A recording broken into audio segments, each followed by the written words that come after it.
جو آتا ہے وہ ہے رضیہ سلطانہ. The first female ruler in the Muslim history, Razia سلطانہ. کیونکہ اگر آپ دیکھیں کہ یہ ہے 13ویں صدی، 13ویں، ٹھیک ہے. اب یہاں پر یعنی اس سچویشن میں آپ دیکھیں تو یہاں فیمیل رول کو اتنا اچھا نہیں مانا جاتا ہے، ٹھیک ہے. ایک بے نظیر بھٹو آئی اور وہاں پر بنگلہ دیش میں، ٹھیک ہے. اس ٹائم جو تھا التمش کا ایک بیٹا تھا رکن الدین فیروز جو کہ انکمپیٹنٹ تھا. تو التمش نے بجائے اس کو رول دینے کے لیے اس نے اپنا سکسیسر جو چنا وہ رضیہ سلطانہ کو چنا، لیکن اس کا رول بریف تھا.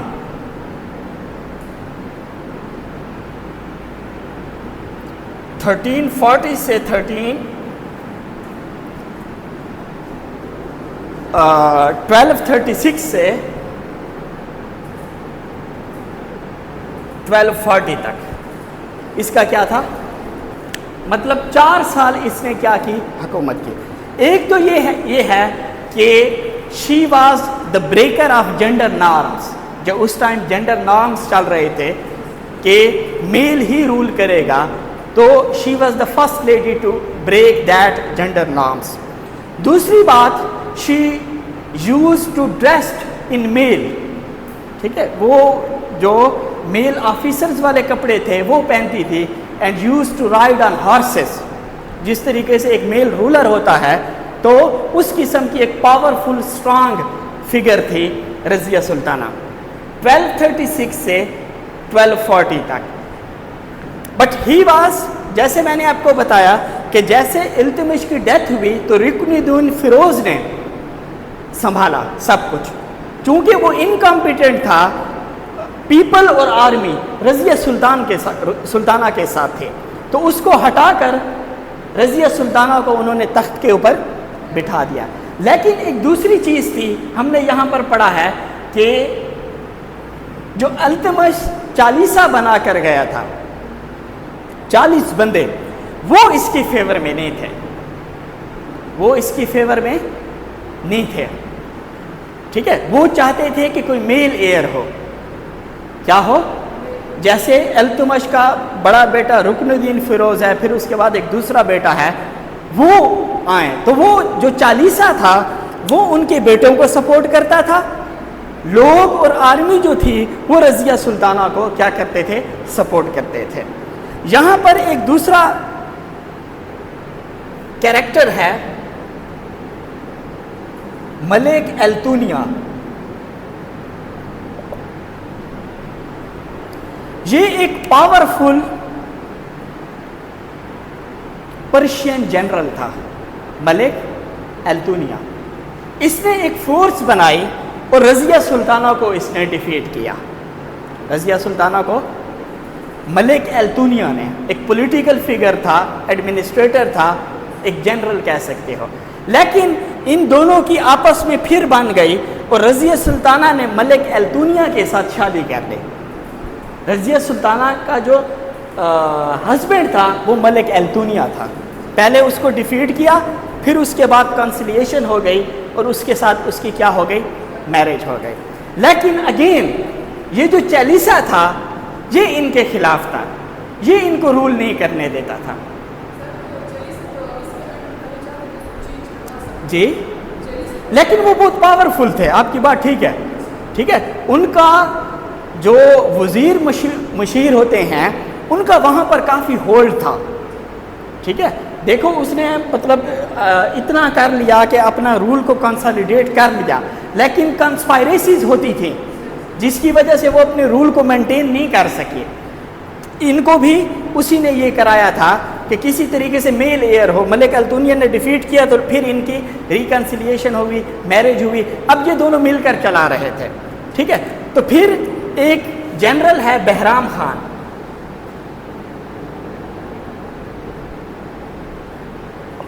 بہرام خان ایک پاورفل جنرل ہے and he is the step brother of Razia Sultana. دو رضیہ سلطانہ کے سگے بھائی تھے، رکن الدین فیروز اور ایک دوسرا ہے، اور ایک بہرام خان. یہ اس کا سوتیلا بھائی تھا، اس نے بھی ان دونوں کو ڈیفیٹ دی، ایک آرمی لانچ کی اور رضیہ سلطانہ لوگوں کو اور التونیا کو کیا کی، اور یہ لوگ دہلی سے فلی کر رہے تھے، بھاگ رہے تھے کہ راستے میں ان دونوں کو قتل کر دیا گیا. ٹھیک ہے، کب 1240 میں ملک التونیا اور رضیہ سلطانہ کو ان کے جو چالیسا کے کنسپائریٹرز تھے، بہرام خان کے جو لوگ تھے، تو یہ لوگ جب انہوں نے دیکھا کہ ہم اتنے ویک ہو چکے ہیں تو ان دونوں نے بھاگنے کی لیکن راستے میں ان کو مار دیا گیا. تو یہ ایک فیمیل رول تھا 4 سال کا، فرسٹ ان دا ہسٹری. اس کے بعد ایک آخری امپارٹنٹ سلیو ڈائنیسٹی کا رولر ہے، وہ ہے غیاث الدین بلبن. اس کے بعد سلیو ڈائنیسٹی جو ہے وہ آپ کی ختم ہو جاتی ہے.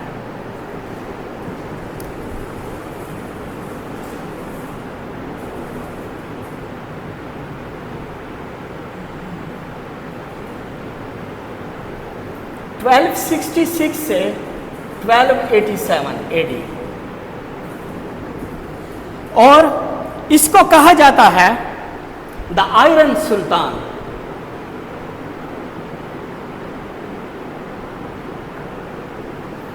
He was a very strict, disciplined and cruel person. اس لیے اس کو ٹائٹل دیا گیا دا آئرن سلطان. یہ کہتا ہے کہ ایبسولوٹ مونارکی ہونی چاہیے، آٹوکریٹک رول ہونا چاہیے،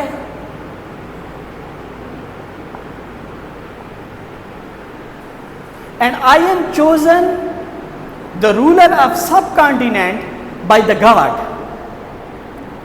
ٹھیک ہے، مجھے خدا کی طرف سے یہاں پر رول کرنے کو ملا ہے، تو I am only answerable to the God, not to the people, to the generals or other persons. تو وہ complete sole authority ڈیمانڈ کرتا تھا، ایبسولوٹ مونارکی. اور اس کے دور کو ہم کہتے ہیں رین آف ٹیرر. ایک رین آف ٹیرر آپ کو فرینچ ریولوشن میں ملے گا. رین آف ٹیرر، فرینچ ریولوشن آتا ہے تو اس کے بعد ایک ٹولہ اکٹھا ہوتا ہے اور وہ کافی ظالم ہوتا ہے. ٹھیک ہے، تو ایک بریف پیریڈ وہاں پر ہوتا ہے رین آف ٹیرر کا. تو یہ بھی ایک طریقے سے رین آف ٹیرر تھا، لوگ اس سے کافی جو تھے ڈرتے تھے، اور یہ روتھلیس رول کرنے والا رولر تھا.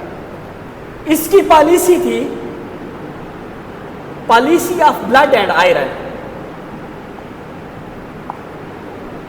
ٹھیک ہے، آئرن کا مطلب ہے کہ فزیکلی بیٹلز کر کے، بلڈ کا مطلب ہے لوگوں کا خون بہانا، مارنا.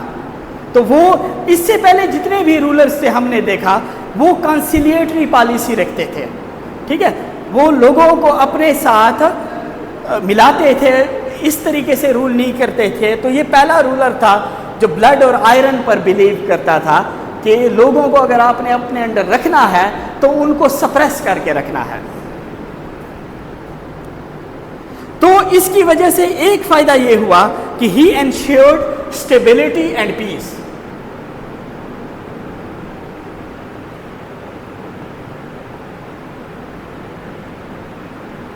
چونکہ ون مین رول تھا، ٹھیک ہے، تو وہ ساری اس نے ایک اسٹیبلٹی اور پیس مینٹین کیا ہوا تھا.